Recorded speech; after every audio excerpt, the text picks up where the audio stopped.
I never imagined that one day I'd find myself sitting on the edge of my bed, staring blankly at my phone, unable to process what I'd just seen. You know, you hear stories about these things, other people's drama, other people's heartbreak, but it's never supposed to be your life. Not your wife. Not your marriage. But there I was, caught in a moment so surreal it felt like a bad dream I couldn't wake up from. It started with a message. No build-up, no warning. Just a single, soul-crushing text that flipped my world upside down. You should know what your wife is up to when you're not around. That was it. Cold, clinical, and to the point. Attached was a photo, and when I opened it, I felt the air leave my lungs. There she was, Emily, my Emily, smiling and laughing. Her head tilted just so in that way she always does when she's completely at ease. Only this time, she wasn't with me. She was leaning in, too close, toward Marcus, someone I once called a friend. Her hand, the same hand that wore the ring I placed on her finger, was resting on his thigh. His thigh. For a second, I thought it had to be fake. Maybe it was photoshopped, or maybe it was an old picture from before we met. But then my stomach dropped, and a darker thought crept in. What if it was real? What if everything I believed about my marriage, my wife, was a lie? I stared at the photo until my eyes blurred. The way she looked at him, it wasn't casual. It wasn't friendly. It was intimate, comfortable, familiar in a way that screamed betrayal.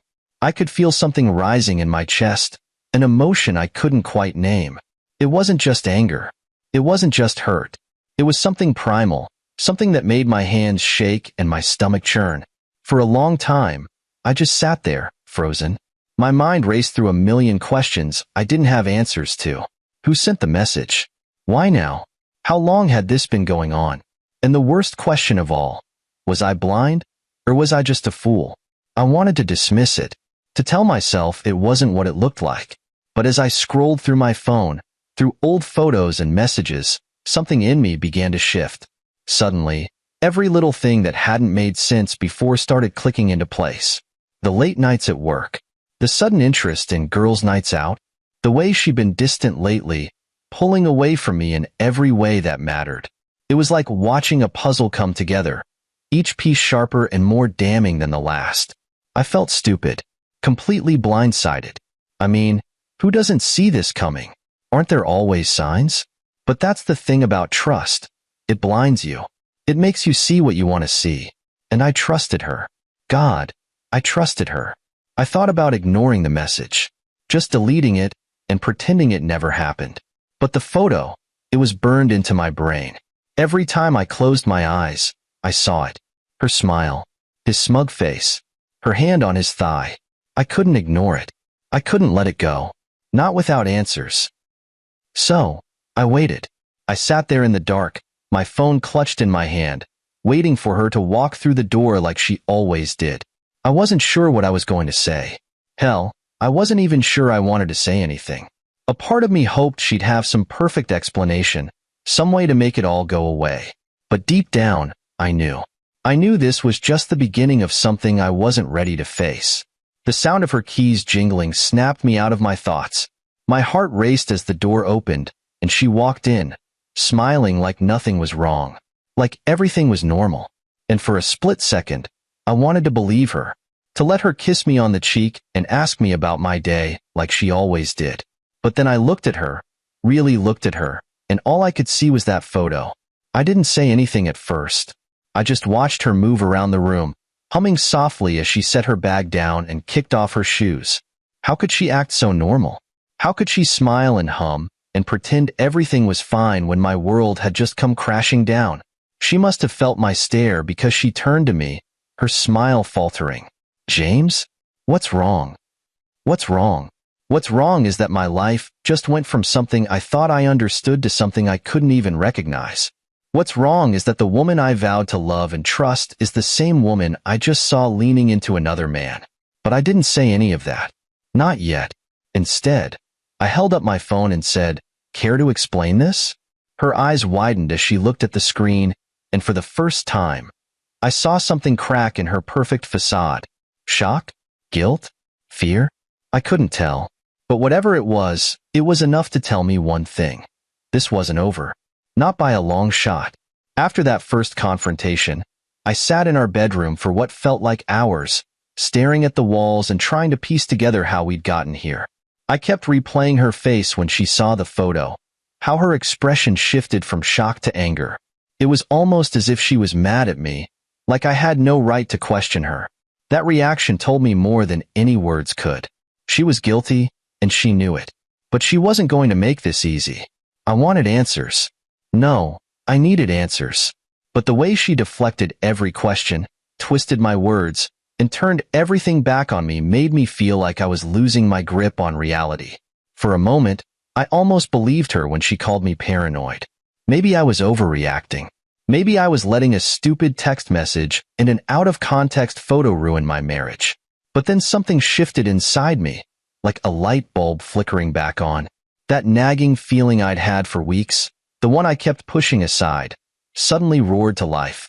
I started thinking back to all the little things I'd brushed off, all the signs I'd ignored because I trusted her, the late nights at work, the sudden and frequent girls' nights that she never seemed to have before, the way she'd been pulling away from me.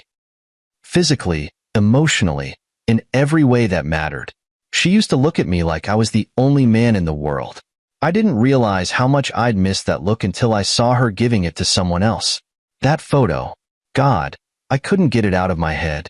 The way she smiled at him, leaned toward him, rested her hand on his thigh. It was so familiar, so comfortable. That wasn't something that just happened overnight. That kind of connection took time. I grabbed my phone again, scrolling through old messages between us. At first, it was just to distract myself, but then I started noticing things. Gaps. Half-truths. Times when she'd said she was somewhere but hadn't taken any photos, hadn't mentioned who she was with. Emily was the kind of person who took pictures of everything. Her food, her friends, random sunsets. But there were entire evenings where she'd gone radio silent. No photos, no updates. It was unlike her. And then there was Marcus. He'd been over to the house more than a few times, always for some casual reason. Helping with a home repair, dropping off something she'd borrowed, things like that. I never thought much of it because we'd been friends for years. I trusted him. I trusted both of them. But now that trust felt like a cruel joke. I thought back to the last time he'd been here. It was just a few weeks ago. He and I were in the kitchen, drinking beer and catching up, while Emily was in the living room. I remembered hearing them laugh about something, some inside joke I wasn't part of. At the time, I didn't think much of it. But now it felt like a slap in the face. The pieces were starting to come together, but it was like trying to build a puzzle without all the edges. Every time I thought I had a clear picture, another question would pop up. How long had this been going on? Had it started before the late nights and the girls' nights? Was I so blind that I didn't notice the woman I loved slipping away? I tried to calm myself down. I told myself that I didn't have all the facts yet, that jumping to conclusions would only make things worse. But deep down, I knew. I didn't need more facts. I didn't need more photos or texts or excuses. I'd already seen everything I needed to see in that one image. Still, I couldn't stop myself from digging. I scrolled through her social media, looking for anything I might have missed. There wasn't much. She was careful. Too careful. And that made it worse. It wasn't like Emily to hide things. But now it felt like her entire life had become a secret she was keeping from me. As the night dragged on, I started to feel something I hadn't felt in a long time. Rage.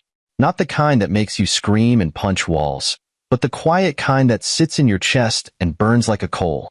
I was angry at her for betraying me, angry at Marcus for being the kind of man who would stab a friend in the back, and angry at myself for not seeing it sooner. By the time the sun came up, I still didn't have all the answers I wanted, but I had enough. Enough to know that my marriage wasn't what I thought it was. Enough to know that the woman I'd built my life around wasn't the person I believed her to be. And enough to know that I couldn't just let this go. I decided then and there that I was done waiting for her to come clean. If she thought she could lie her way out of this, she was wrong. The next time we talked about this, if you could even call what we did talking, she wasn't going to gaslight me or make me doubt myself. She was going to face the truth, whether she liked it or not. I didn't sleep that night. I couldn't. Instead, I sat in the dark, watching the clock tick closer to morning, waiting for her to wake up and pretend like nothing had happened. But this time, I wasn't going to play along. This time, I was ready. When Emily finally woke up the next morning, I was already in the kitchen. I hadn't slept, but I didn't care. The coffee pot was half empty, and the house was eerily quiet, except for the sound of her footsteps coming down the hall. My heart raced as I heard her approach, but I kept my face calm, my body still. Today was the day. There was no turning back now. "Good morning," she said with that same smile, that same fake cheerfulness that had haunted me the night before. How could she smile so easily? How could she act like nothing was wrong when my world was unraveling? I didn't respond. I just stared at her, my hands wrapped around my coffee mug like it was the only thing keeping me grounded. She paused, her smile faltering as she set her bag down on the counter. "James? Are you okay?" she asked, her tone shifting to something softer, more concerned. But it was fake. I could hear it. I could feel it. I pulled out my phone, slid it across the counter toward her, and said, "Explain this." She hesitated, her eyes darting between me and the screen. For a moment, I thought she might actually confess, but then her face changed. Shock morphed into anger, and she crossed her arms over her chest. "Are you seriously going to believe this garbage?" she snapped. "Someone is obviously trying to mess with us. You're paranoid." Paranoid. That word hit me like a slap across the face. How could she turn this around on me? How could she act like I was the problem when she was the one caught red-handed? "Paranoid?" I said, my voice low and steady, though I could feel the anger boiling under the surface. "That's what you're going with?" "Yes, James," she shot back, her voice rising. "You're letting some random text get into your head. Don't you trust me?" The audacity of her words left me speechless for a moment. Trust her? After everything I'd seen, after the way she'd been acting for weeks, she had the nerve to talk about trust? "I trusted you," I said finally, my voice trembling. "But this doesn't look like trust to me." I tapped the photo on the screen, forcing her to look at it again. Her face hardened, and for the first time, I saw something crack beneath the surface. Fear. Guilt. But she quickly buried it under a layer of defiance. "This is ridiculous," she said, shaking her head. "You're blowing this way out of proportion. Marcus is a friend, James. That's all." "A friend?" I repeated, my voice rising despite my best efforts to stay calm. "Is that why your hand is on his thigh? Is that why you're looking at him like that? Because he's just a friend?" Her jaw tightened, and she looked away, refusing to meet my eyes. That's when I knew. She wasn't going to admit it. She wasn't going to give me the truth, no matter how much I pushed. "I've been feeling it for weeks," I said, my voice softer now but no less firm. "The distance, the late nights, the excuses. I've ignored it because I wanted to believe you. I wanted to believe that our marriage was solid. But this is too much, Emily." She didn't say anything, and the silence was deafening. I took a deep breath, trying to steady myself. "I need to see your phone." That's when everything shifted. Her entire demeanor changed in an instant. She grabbed her phone off the counter and held it close, her eyes narrowing. "You don't trust me," she said, her voice shaking with anger. "This is exactly why our marriage is falling apart, because you're controlling and insecure." I couldn't believe what I was hearing. She was turning it around on me, acting like I was the one destroying our relationship. I wanted to scream, to throw something, to demand she stop twisting the truth. But instead, I just stood there, staring at her in disbelief. "Are you even listening to yourself?" I asked, my voice trembling with frustration. "You're not even denying it anymore. You're just deflecting." She shook her head, tears welling up in her eyes. "I can't believe you're doing this. I can't believe you think so little of me." I laughed bitterly, though there was no humor in it. "Think so little of you? Emily, look at that picture. Look me in the eye and tell me there's nothing going on." She didn't. She couldn't.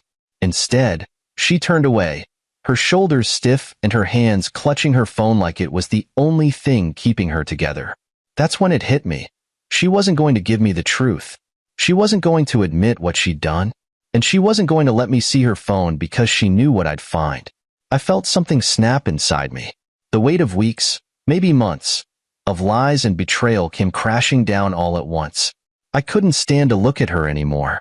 I grabbed my keys off the counter and started for the door. "Where are you going?" she called after me, her voice trembling. "Out," I said without looking back. "I need air. I need to think. But this isn't over, Emily. Not by a long shot." I slammed the door behind me, her voice echoing in the distance. For the first time in our marriage, I didn't feel like her partner. I felt like her enemy. And as I walked to my car, my mind racing with everything I just heard, one thought kept repeating itself. This is just the beginning. The drive was a blur. I couldn't tell you where I went or how long I was gone. All I know is that when I left the house, I felt like I was going to explode, and by the time I parked the car, I was numb. It was like my body couldn't decide between rage and despair, so it settled for nothing at all. I sat there in the quiet of my car, staring out at the empty street, trying to make sense of what had just happened. My wife, the woman I built my life with, was lying to me. There was no denying it anymore. Her reaction when I asked to see her phone told me everything I needed to know. She was hiding something, and it wasn't just my imagination. For years, I thought we were a team. We had our ups and downs like any couple, but we always found our way back to each other. At least, that's what I told myself. But now, sitting there in that car, I started to wonder, how much of our life together was real? How many of those date nights were just an alibi? How many of her smiles, her touches, were meant for me and not for someone else? The worst part was, I didn't know how to move forward. I wanted to storm back into the house, demand her phone again, and force her to admit the truth. But I also knew how that would go. She'd twist the knife deeper, calling me paranoid, insecure, controlling. She'd make me question my own sanity, like she did earlier. And honestly, I didn't know if I had the strength to fight her gaslighting again. So, I stayed in the car. I scrolled through my phone, looking for, I don't know what, a clue? A sign? Something to confirm that I wasn't losing my mind? My thumb hovered over Marcus's number for a second, the urge to confront him bubbling up inside me. But I didn't call. I knew if I heard his voice, I'd lose it. Instead, I opened social media. I started combing through Emily's posts, her tagged photos, even her friends' pages, looking for anything that didn't add up. I wasn't sure what I was hoping to find. Maybe a photo of her and Marcus together, or a comment that seemed too familiar. But she was careful. Too careful. Everything on her profile was perfectly curated. Pictures of us on vacation, posts about work, the occasional photo with friends. On the surface, it all looked normal. But that only made it worse because I knew better. I knew the truth was lurking somewhere, just out of reach. As I scrolled, my mind kept going back to that picture. Her hand on his thigh, her smile, the way she leaned into him. It felt like a slap in the face every time I pictured it. And the text that came with it, "You should know what your wife is up to when you're not around." Who sent it? Was it someone trying to help me, or just someone stirring the pot? I didn't know, and honestly, I didn't care. Whoever they were, they'd opened my eyes to something I couldn't ignore. By the time I got back home, it was late. The house was dark, but I could see the glow of the TV in the living room. She was still awake, sitting on the couch with a blanket wrapped around her. She looked up when I walked in, her expression unreadable. "You've been gone a while," she said cautiously. I didn't respond. I just stood there in the doorway, looking at her. For years, that face was my safe place. I could look at her and feel like everything was going to be okay, no matter what. But now I didn't even recognize her. "Are you just going to stand there?" she asked, her voice tinged with irritation. "Or are we going to talk about this?" I wanted to yell. I wanted to throw everything she'd said back in her face and demand the truth. But instead, I just shook my head and walked past her, heading straight for the bedroom. "James," she called after me, her voice rising. "We need to talk." I stopped in the hallway, my back to her. "No," I said quietly. "We don't." "Yes, we do," she insisted. "You can't just accuse me of something like this and then walk away." I turned to face her, my hands clenched into fists at my sides. "You know what's funny?" I said, my voice shaking. "You keep saying I'm the one accusing you, But you haven't denied a damn thing. Not really. You haven't even tried to prove me wrong. What does that tell you?" Her mouth opened like she was going to say something, but no words came out. Instead, she just stared at me, her arms crossed tightly over her chest. "I can't do this right now," I said, turning away again. "I'm tired. I need to sleep." "Fine," she snapped. "But don't think this is over." Her words followed me down the hall like a shadow, but I didn't respond. I closed the bedroom door behind me and leaned against it, taking a deep breath. The tension in the house was suffocating, but at least now I had some distance from her. As I lay in bed that night, staring at the ceiling, I realized something. She was right. This wasn't over, but not in the way she meant. This wasn't going to end with an apology or a promise to do better. It wasn't going to end with her convincing me that I was overreacting. No, this was going to end on my terms. I didn't know how or when, but I knew one thing for sure. I wasn't going to let her keep twisting the knife. I wasn't going to let her make me the villain in my own story. I closed my eyes, my mind racing with everything that had happened. Tomorrow was a new day, and if she thought she could keep playing her games, she was in for a rude awakening. By the time Saturday rolled around, I felt like a tightly coiled spring, ready to snap. The entire week had been a haze of tension, avoidance, and unspoken accusations. Emily acted like everything was fine, like the confrontation hadn't happened, as if we hadn't been living under the shadow of that damned photo. She tried to make small talk, suggested we go out for dinner, even asked if I wanted her to pick up my favorite snacks from the store. But I wasn't biting.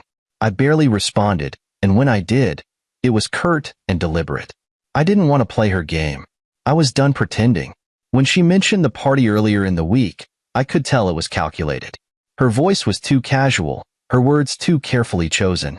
She said Lisa was hosting it, just a small get-together with mutual friends. And then she dropped the name like a bomb. "Marcus is going to be there." It wasn't a suggestion, it was bait. She wanted to see how I'd react, wanted to gauge whether I'd explode or let it slide. I could feel her watching me out of the corner of her eye, waiting for a crack in my expression. But I didn't give her the satisfaction. "Sure," I said, keeping my tone neutral. "We'll go." Her eyebrows lifted, just for a second, but she quickly recovered. "Great," she said, her voice a little too bright. "It'll be fun." Fun. Yeah, right. When the day finally came, I felt like I was walking into enemy territory. I dressed in my sharpest outfit, not for her, but for me. If I was going to walk into a room full of people who might already know about my humiliation, I'd do it on my terms. I'd look like a man in control, even if I felt like I was falling apart inside. We arrived at Lisa's house just as the sun was setting. The place was buzzing with laughter and conversation, the kind of light-hearted atmosphere that only made my mood worse. As we walked through the door, Emily immediately slipped into her usual social butterfly mode, smiling and greeting everyone like she didn't have a care in the world. I followed behind her, scanning the room, my jaw tightening when I saw him. Marcus. He was standing by the bar, drink in hand, looking every bit as smug as I'd imagined. When our eyes met, he didn't look away. Instead, he smirked, like he was daring me to do something about it. I clenched my fists, my nails digging into my palms, but I forced myself to stay calm. This wasn't the time. Not yet. The party went on around me, a blur of meaningless chatter and fake laughter. I could feel people's eyes on me, their whispers just loud enough to reach my ears. I didn't need to hear the words to know what they were saying. I'd been a fool, hadn't I? Walking around with a woman who was practically broadcasting her betrayal to everyone but me. The pity in their gazes was suffocating. Emily, meanwhile, seemed determined to prove a point. She made her rounds, laughing at jokes that weren't funny, touching arms and shoulders like she was the life of the party. And then, of course, she found her way to Marcus. I saw her lean in close, her hand brushing his arm as she laughed at something he said. My stomach churned. She knew I was watching. She wanted me to see. She wanted me to react. But I didn't give her that satisfaction. Not yet. Instead, I stayed on the other side of the room, nursing a drink and pretending to be engaged in a shallow conversation with a couple I barely knew. But my eyes never left her. I watched every move she made, every smile, every touch. And with each passing second, the anger inside me grew. Then I overheard them.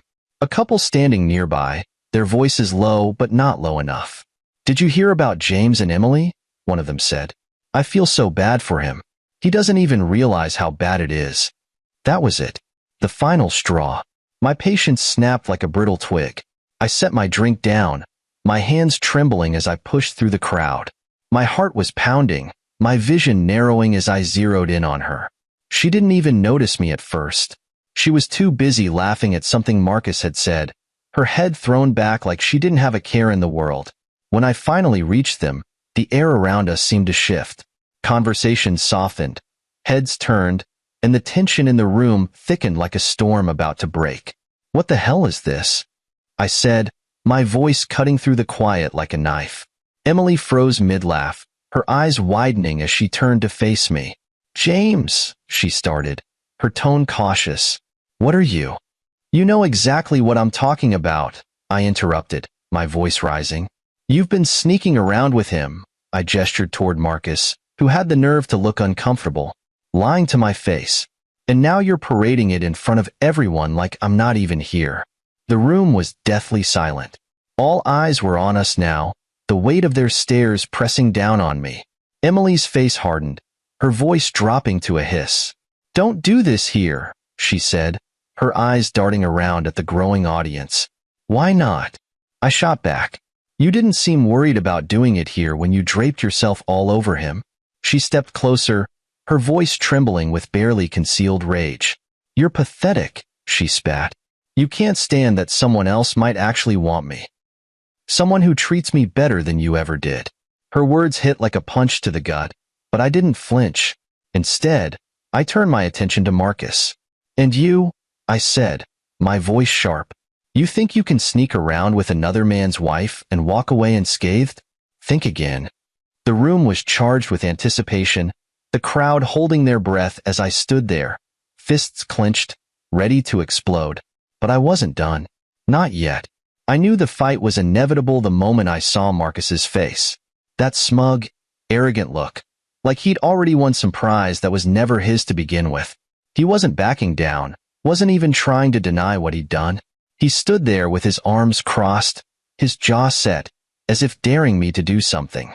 And Emily? She just stood between us, her arms folded tightly, her face a mask of defiance. "Marcus," I said, my voice low but sharp enough to slice through the tense silence in the room. "You think this is funny? You think sneaking around with another man's wife makes you some kind of man?" He shrugged, the corners of his mouth twitching like he was holding back a smirk. "I think you're blowing this out of proportion," he said, his tone calm but condescending. "Maybe if you took better care of your wife, we wouldn't be having this conversation." That was it. The final crack that shattered the fragile dam holding back my rage. Before I knew what I was doing, my fist collided with his jaw. The impact was loud, a dull, sickening crack that echoed through the room. Marcus stumbled back, his hand flying to his face as gasps erupted around us. Someone screamed. A glass shattered in the distance, but I didn't care. All I could see was him, the man who had humiliated me, the man who had stolen something sacred from me. He straightened up, his jaw red and swelling, and glared at me. "You're insane," he spat, his voice thick with anger. "You want to do this here? Fine." He lunged at me, and we crashed into a nearby table, knocking over glasses and plates. Shouts erupted from the crowd, but no one stepped in. Maybe they were too shocked. Maybe they were just too curious to see how far this would go. Marcus threw a wild punch that grazed my shoulder, but I barely felt it. Adrenaline surged through me as I grabbed him by the collar and drove my fist into his ribs. Once, twice, 3 times. He let out a grunt of pain, his body folding under the force of the blows. But I didn't stop. I couldn't. All the anger, all the humiliation, all the betrayal, I poured it into every punch. "Get off him." I heard Emily scream, but her voice was distant, like it was coming from another room. She grabbed my arm, trying to pull me away, but I shook her off. This wasn't about her anymore. This was about me, about reclaiming the dignity they had tried to strip away. Marcus managed to shove me back, scrambling to his feet. His face was a mess, blood streaming from his nose, his lips split, one eye already swelling shut.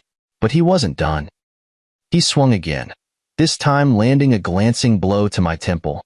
Pain flared, but it only fueled my fury. I ducked his next punch, grabbed his arm, and twisted it behind his back. With a sharp shove, I drove him into the coffee table. The glass shattered under his weight, and he let out a howl of pain. "Stop it! You're going to kill him." Emily's voice was shrill now, her hands clutching at my shoulders. But I didn't care. All I could see was him lying there, broken and bleeding, the way he had left me broken inside. "You think you can just walk into my life and take what's mine?" I growled, leaning over him. "You think you can humiliate me and get away with it?" Marcus groaned, trying to push himself up, but I pressed him back down, my hand gripping the back of his neck. For a moment, I thought about finishing it, about doing something that would make him regret this night for the rest of his life. But then I caught sight of my reflection in the shards of glass scattered across the floor. My face was red, my eyes wild, my knuckles smeared with his blood. I didn't recognize myself. This wasn't who I wanted to be. This wasn't the man I thought I was. I let go of him, stepping back as he rolled onto his side, clutching his ribs and groaning in pain. Emily rushed to him, dropping to her knees and cradling his head in her hands. Her tears streamed down her face as she looked up at me, her eyes blazing with fury. "You're a monster," she spat. "Look at what you've done." I laughed bitterly, the sound hollow and sharp. "What I've done? You think this is about me? Look at him. Look at yourself. This is on you, Emily. You brought this into our lives. You lied. You cheated. And now you're crying over him?" Her lips trembled, but no words came out. She just stared at me, her tears falling onto Marcus's bloodied face. Around us, the room was silent. No one dared to speak, to intervene. They just watched, their faces pale and wide-eyed, as if they were witnessing something they weren't supposed to see. I turned to the crowd, my voice rising. "And the rest of you? How long have you known? How long have you been whispering behind my back, watching me walk around like a fool while this was going on?" No one answered. A few people looked away, their guilt written plainly on their faces, but most just stood there, frozen. I looked back at Emily, my chest heaving with exhaustion and anger. "I hope it was worth it," I said, my voice low and cold. "I hope he was worth it." Without waiting for a response, I turned and walked toward the door. My fists were still clenched, my knuckles throbbing, but I didn't care. I didn't look back. I couldn't. The sound of her sobs followed me as I stepped outside into the cool night air, but I didn't stop. I didn't hesitate. I was done. Done with her. Done with him. Done with all of it. But as I climbed into my car and gripped the steering wheel, I realized something. This wasn't over. Not yet. Eventually, I found myself at the edge of town, the city lights fading into the distance. I pulled into an empty parking lot and killed the engine. The silence was deafening, but I welcomed it. For the first time that night, I let myself breathe. I closed my eyes, leaning back in my seat, and let the tears come. They weren't the kind of tears that came from sadness, though. They were hot and angry, a release of all the frustration, the pain, the humiliation I'd been holding back. By the time I opened my eyes, the tears had dried, and something inside me had shifted. I didn't feel calm, far from it, but I felt resolved. I couldn't change what had happened. I couldn't undo the betrayal or erase the image of her with Marcus from my mind. But I could decide what came next. I could decide how this story ended. I wasn't going to let her twist this around and make herself the victim. I wasn't going to let her manipulate me into staying, into forgiving her, into pretending everything was fine. No, she had made her choice, and now it was my turn. With a deep breath, I started the car again. This time, I knew where I was going. Home. But not to fix things. Not to reconcile. I was going to pack my bags, file for divorce, and take back the life she had tried to destroy. Because no matter how much it hurt, no matter how broken I felt in that moment, I knew one thing for certain. I deserved better than this. The drive back home wasn't triumphant.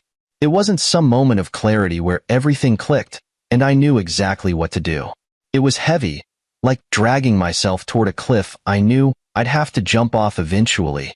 But as I pulled into the driveway and killed the engine, a strange calm settled over me. Not the kind of calm that comes with peace, but the kind that comes with resolve. I was done. With her. With the lies. With the humiliation. When I walked into the house, she was sitting on the couch, waiting. Her arms were wrapped around her knees, her face streaked with tears, and for a brief moment, I hesitated. Not because I wanted to forgive her, but because for a second, I saw the woman I had married, the one I thought I knew.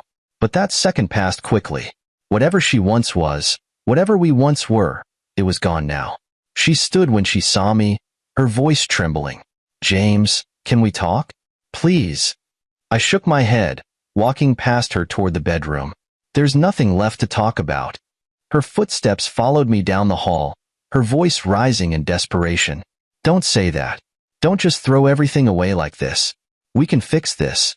We can." I turned sharply, cutting her off. "We didn't throw anything away, Emily. You did.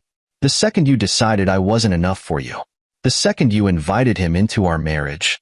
Her face crumpled, but I didn't let myself feel anything for her tears. She had made her bed. Now she had to lie in it. "James, it was a mistake," she whispered. "A terrible, stupid mistake. But it doesn't have to end like this." I laughed, bitter and hollow. "Doesn't it?